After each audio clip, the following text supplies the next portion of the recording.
Vision 2030 வந்து நடந்தது. First of வந்து ஃபுல் அண்ட் ஃபுல் மினிஸ்டர்ஸ் வந்து அவங்க அச்சீவ் பண்ண ஸ்கீம்ஸ் வந்து டிபார்ட்மெண்ட் வாரியாக வந்து சொன்னாங்க. நெக்ஸ்ட்டு செகண்ட் ஆஃப்ல வந்து அதாவது இவங்க வந்து சர்வே எடுத்திருக்காங்க எந்தெந்த ஸ்கீம்ஸில் வந்து யார் யாரெல்லாம் பெனிஃபிஷரிஸ் அதிகமாக இருக்காங்கன்னு. அதில் வந்து உமன் அண்ட் சைல்டு டிபார்ட்மெண்ட் தான் ஃபஸ்ட்டு வந்திருக்கு. நெக்ஸ்ட்டு வந்து ஹெல்த் டிபார்ட்மெண்ட் வந்திருக்கு. ஸோ இதை வந்து அவங்க ரேங்க் வைஸில் சொல்லிட்டு இருந்தாங்க.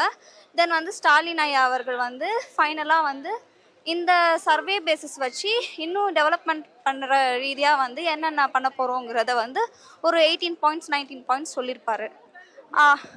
அவ்வளோதான் வந்து இந்த இதில் வந்துச்சு. ஸோ லாஸ்ட்டாக வந்து மீண்டும் ஆட்சிக்கு வந்தால் இதெல்லாம் நாங்கள் வந்து கண்டிப்பாக வந்து நிறைவேற்றுவோம், இதுக்கு மேலேயும் பண்ணுவோம்னு சொன்னாங்க. தேங்க்யூ. கண்டிப்பாக சந்தோஷம் தான் படுவேன். ஏன்னா வந்து முந்தின காலகட்டத்திலேருந்து பார்த்தா விமன் வந்து இந்த ஒரு பர்டிகுலர் 5 இயர்ஸில் தான் வந்து ஃபினான்ஷியல் டிபெண்டன்சி இல்லாமல் வந்து இருந்திருக்காங்க.